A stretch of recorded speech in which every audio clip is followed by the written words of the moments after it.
As a gun lawyer, I get asked this question so many times. Is Donald Trump and his administration pro-guns or are they anti-guns? Well, we're going to be going through the good, the bad, and sometimes just the ugly. We're going to build the case both against Donald Trump and the fact that he's against the Second Amendment, and then the case for Donald Trump. And I'm going to throw it over to you, the viewer, the audience, and today, the jury. We're going to be going through quotes, we're going to be going through video clips, we're going to be going through just the facts. Guys, let's get into it.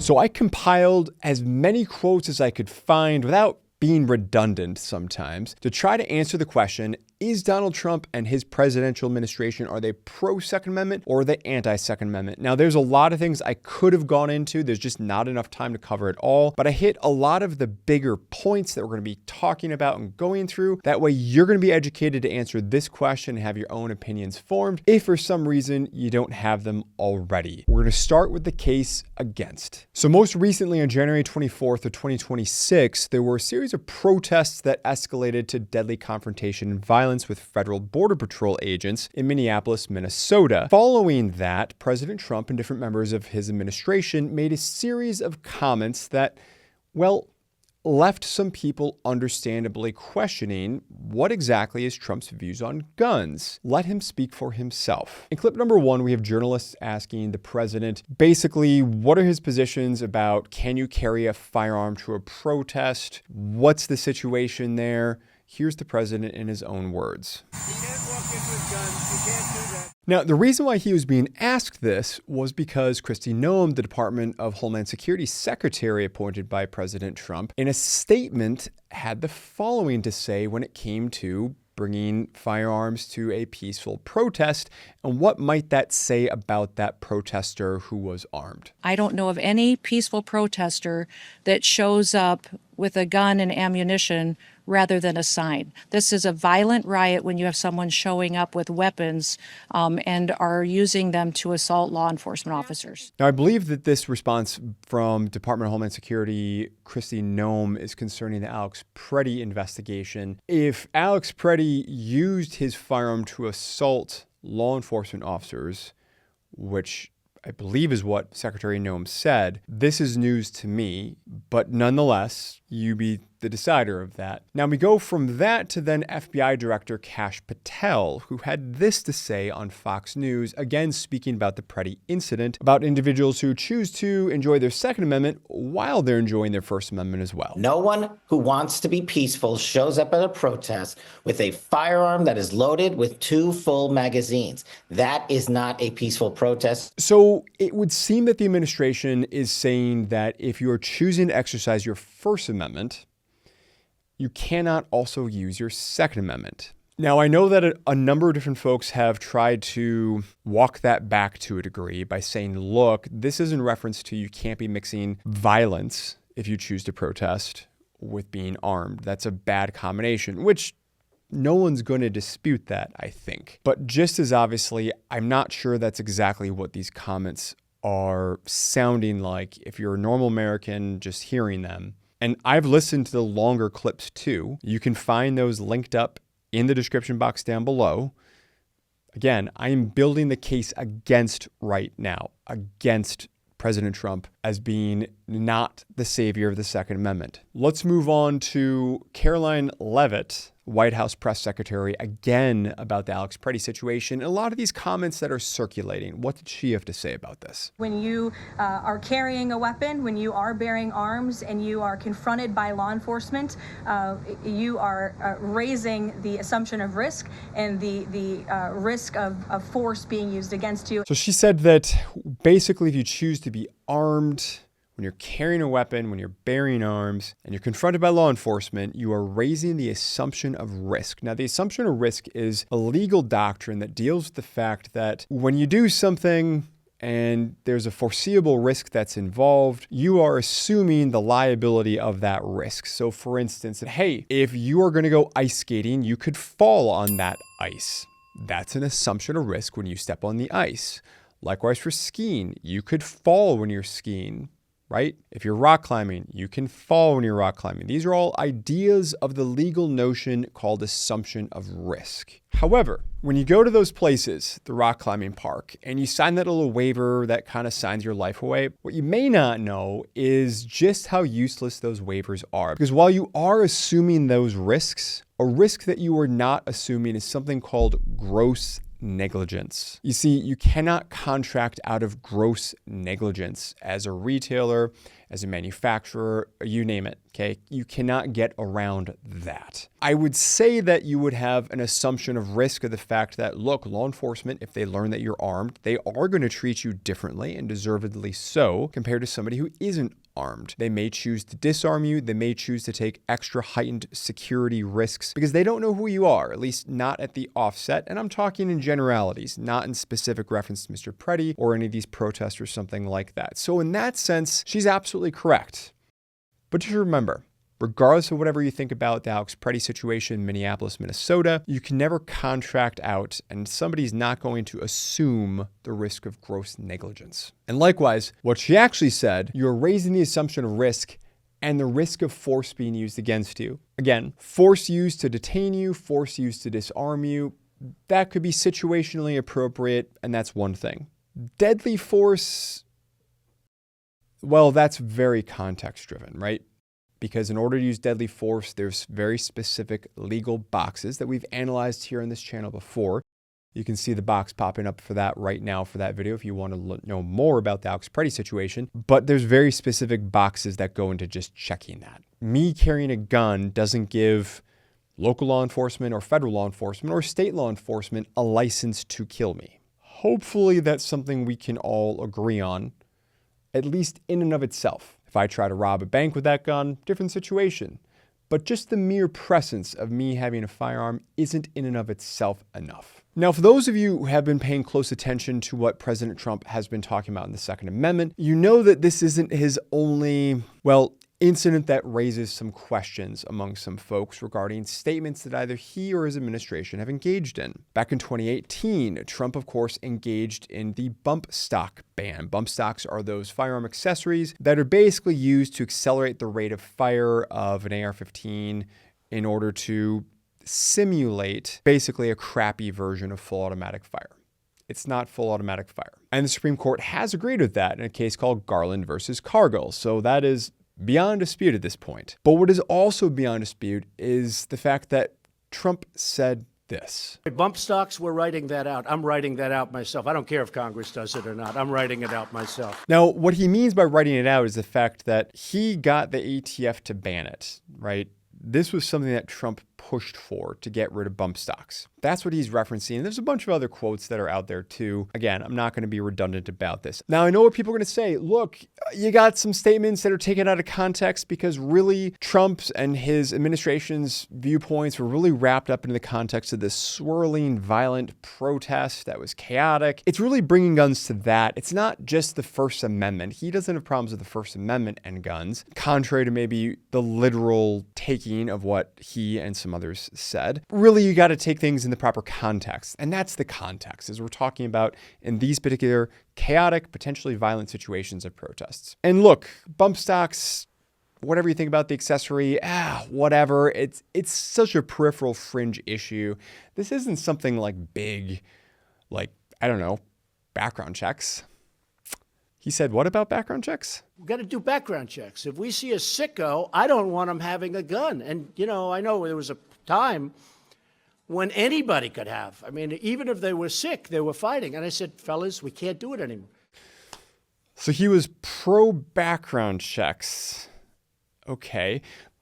But he didn't call for universal background checks. I think what he just said was we got to do background checks if we see a sicko. So he wants the government to determine who's a sicko, and then we'll background check those people. Because he definitely doesn't want those people, the sickos, having a gun. And we know they're sick because the government said so. And the government's going to protect us to keep our Second Amendment strong.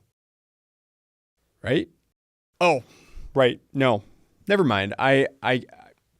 Context. Again, context, right? Background check them, take the guns, but there's always due process. I know that's something we can definitely agree on. I don't want to be taking things out of context. I know that Trump's pro due process. He just doesn't want the government taking things from people without due process, right? Like take the firearms first and then go to court, because that's another system. Because a lot of times by the time you go to court, it takes so long to go to court to get the due process procedures. I like taking the guns early. Okay, so he wants the government determining who's sickos, and we're just going to take the guns first, go through due process again. Right. I like taking the guns early, end quote. All right. Not ideal. Well, it seems like he's in favor of extreme risk protection orders, aka red flag laws. I think that's indisputable. I can hear someone saying, yeah, he's against those too, so we probably should just roll the next one. We must make sure that those judged to pose a grave risk to public safety do not have access to firearms, and that if they do, those firearms can be taken through rapid due process. That is why I have called for red flag laws, also known as extreme risk protection orders. Okay, so in this one, he cleaned it up to rapid due process. I don't know what rapid due process means, but it sounds better. And that's better. But I'm sure you can understand that people who really value the Second Amendment might not be on board with the government just taking guns with rapid due process. And we may want to push back against that. And that's okay. That's part of the healthy discussion around these topics, right? No, I don't have a clip for this one, but in my notes, it says that President Trump characterized people who were against red flag laws as practicing, and I quote, destructive partisanship. Ooh, okay. All right. Well, look, that's not ideal.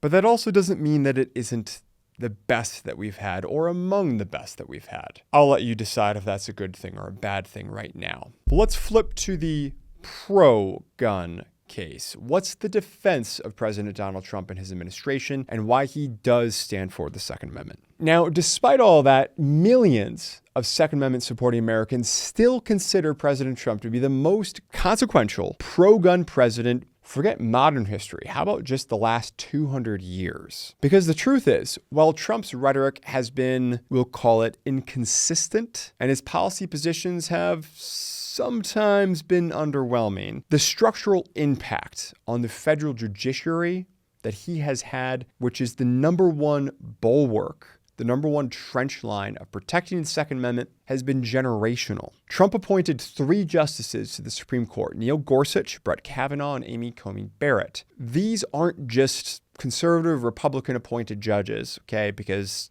Trump's team read, their team read, that kind of stuff, right? These are originalist jurists who have demonstrated a willingness to treat the Second Amendment as a first-class constitutional right. Now, not always to the same degree, but certainly far better than just an average sampling of folks who probably would have been nominated by the other party, safe to say. Justice Neil Gorsuch has signed onto dissents in important Second Amendment cases, expressing frustration that the court has declined to adequately protect gun rights from clear infringement. Ironically, Gorsuch also criticized the Trump administration itself over the bump stock ban, a sign that he's more committed to constitutional principle than partisan loyalty. Justice Brett Kavanaugh, another Trump appointee to the United States Supreme Court, while serving on the D.C. Circuit before that appointment, voted to invalidate Washington, D.C.'s assault weapons ban. He has signed on to Second Amendment dissents alongside Gorsuch, signaling his view that the court should take more gun cases. Justice Amy Coney Barrett authored one of the most consequential Second Amendment dissents in recent years, in a case called Cantor versus Barr. She argued that Wisconsin's, where I live, Wisconsin's lifetime ban on gun ownership for non-violent felons, even serious non-violent felons, violated the Second Amendment. The plaintiff in Cantor had been convicted of federal mail fraud for submitting fraudulent Medicare reimbursement requests for shoe inserts. It was something like that from memory. Two Reagan-appointed judges on the Seventh Circuit, that's the federal circuit that oversees Wisconsin, so that's where these sorts of federal appeals wind up going. Two Reagan-appointed judges on the Seventh Circuit upheld the gun ban. Barrett, however, dissented, arguing that Wisconsin's law, quote, treated the Second Amendment as a second-class right, end quote. During her Senate confirmation hearing, when questioned about this dissent, Barrett didn't back off. She doubled down. Quote, "What I can say is that my opinion in Cantor shows my judicial philosophy. I spend a lot of time looking at the history of the Second Amendment and Supreme Court cases. The way in which I would approach the review of gun regulations is in the same way, to look very carefully at the text, to look at what the original meaning was," end quote. Beyond the Supreme Court, Trump appointed 234 Article III judges during his first term. That's an extraordinary reshaping of the federal judiciary. And these aren't just like moderate wishy-washy picks. They're jurists who, so far by voting record, take the Second Amendment very seriously. I mentioned before, Reagan-appointed judges going against the Second Amendment. Right. This is a different school. As the Heritage Foundation noted in their Second Amendment report card for Trump, quote, "The president's most enduring legacy with respect to the Second Amendment will likely be his federal judicial nominees, who are primed to stand as a bulwark against future attempts by lawmakers to infringe on the right to keep and bear arms," end quote. Trump-appointed judges have made big waves in favor of the Second Amendment in the 3rd, 5th, 9th, and 11th circuits to stand up for AR-15s, normal capacity magazines, adults under the age of 21 facing firearm purchase restrictions, interstate sales of firearms, and other issues as well. These judges, you need to understand, folks, these judges, they have lifetime tenure. Some of them are going to be deciding Second Amendment cases 40 years from now, long after Trump leaves office. His judicial appointees will be striking down unconstitutional gun restrictions, expanding the scope of DC versus Heller and Brune, and ensuring that the Second Amendment is no longer treated as a second-class right. I hear what you're saying, the anti-Trump crowd or the Trump could do a lot better crowd. That's great. Tom, we've heard you talk about that before, but is that really what he's thinking? Or are these just kind of judges? He's playing for this team. He's putting people in on this team. And yeah, we heard what you say about the Reagan judges that really aren't with the program for being pro-gun and Amy Coney Barrett is and so on. Yeah, that's all fine. What pro-gun Trump quotes do you have? Okay, we've got a few for you. Mental illness and hatred pulls the trigger, not the gun. Mental illness and hatred pulls the trigger, not the gun. Yeah, every gun-grabbing group in America is not going to agree with that one, that's for sure. He's clearly framing the issue not of being an issue of the firearm, but of the people. I don't want people to forget that this is a mental health problem. I don't want them to forget that. And there again, mass shootings, mental health problem, not a gun problem. Now, on his second full day back in office, back in 2025, Trump signed an executive order directing Attorney General Pam Bondi to review every single Biden administration gun regulation for potential Second Amendment violations. If you're like me, you've got questions whenever politicians do something big and grandiose like that. Is that going to be an empty gesture, virtue signaling, or is it actually going to mean something? All DOJ and ATF actions from January of 2021 through January of 2025, classifications of firearms and ammunitions, regulatory enforcement policies, the federal government's positions in all ongoing potential gun-related litigation were supposedly going to be categorized, examined, audited, and pro-Second Amendment positions were going to be advanced. The executive order explicitly stated its purpose to, quote, end the federal government's violation of Americans' fundamental Second Amendment right to protect themselves, their families, and their freedoms. Now, we have seen some things come out of this. There's been some lawsuits that have been settled, dismissed. We've seen some progress. There's a few other ones like Durkin. That's a case I'm going to be going into soon where they really could probably do a lot more. But so far, it's a work in progress, but I've definitely seen some tangible movement here. They also have the Second Amendment Task Force, which I find to be particularly interesting. So in April 2025, the Department of Justice formally announced the creation of the Second Amendment Task Force, with Attorney General Pam Bondi declaring, quote, "It is the policy of the Department of Justice to use its full might to protect the Second Amendment rights of law-abiding citizens." Attorney General Bondi noted that, quote, "For far too long, the Second Amendment has been treated as a second-class right," end quote. But the Trump administration went further. In December of 2025, so only about 11 months into office, the DOJ created an entirely new section within the Civil Rights Division, the first ever dedicated to protecting the right to keep and bear arms. I may be mistaken, but I believe that division has already been active, going after at least 1 or 2 municipalities in California. We're going to continue to eagerly watch their progress.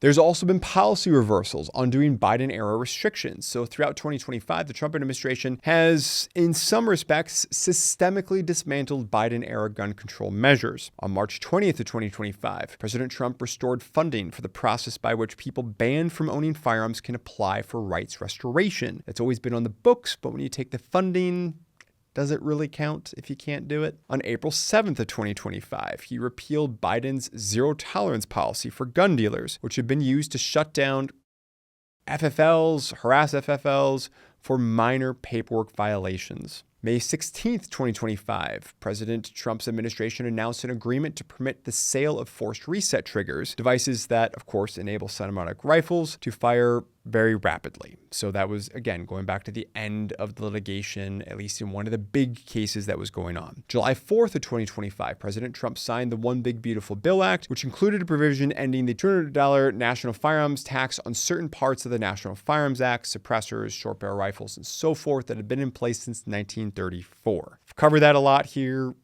We were so close to greatness. We're going to see if this swings back to bite us next time the winds shift in D.C. But for right now, I guess we'll take it. Big thank you to Gun Owners of America on that. Big thank you to Gun Owners of America for leading the charge, as well as all of you watching this who made that possible. September 26th of 2025 reversed Biden's Department of Commerce rule restricting firearm exports to 36 high-risk nations, a policy that would have cost gun manufacturers hundreds of millions of dollars per year. November 12th of 25 signed legislation reversing an Obama-era policy that blocked gun sales to veterans who had been appointed a fiduciary to manage their benefits. In July of 2025, the Department of Justice dropped its appeal in Mock versus Bondi, effectively ending the enforcement of ATF's 2023 rule that had classified pistols equipped with stabilizing braces as short-barreled rifles. And finally, Trump has pledged, while not yet law, Trump has pledged to sign the Constitutional Concealed Carry Reciprocity Act should it ever reach his desk. This legislation, with 189 Republican co-sponsors in the House, would allow concealed carry permits to work across all 50 states, just like a driver's license, which technically is a privilege, not a right. For me, the question isn't whether Trump understands the Second Amendment the way a constitutional scholar might. I'm not sure that he does, but I'm not sure that that matters. The question is whether his administration, on balance, has advanced or restricted gun rights, and then how does that compare to both his contemporaries in modern times as well as historically. And on that measure, I believe that the evidence speaks volumes. What do you think it says, though? Let me know down in the comment section below. Be sure to share the video around. It's not too often you have someone who's trying to make the case both for and against someone like President Trump. I'm sure I will get absolutely no hate mail from anyone on the right or left about this whatsoever. Right? We're going to close out with our ever popular quote of the day. George Washington, you may remember him as our first president. He said, quote, "Firearms stand next in importance to the Constitution itself. They are the American people's liberty teeth and keystone under independence." Well, hear, President Washington. I look forward to seeing what you think about all of this, and I will catch you, as always, in the next one. Take care. Thanks for sticking around to the end of the video. If you enjoyed this one, please feel free to check out some of our other great content, and we'll see you in the next one.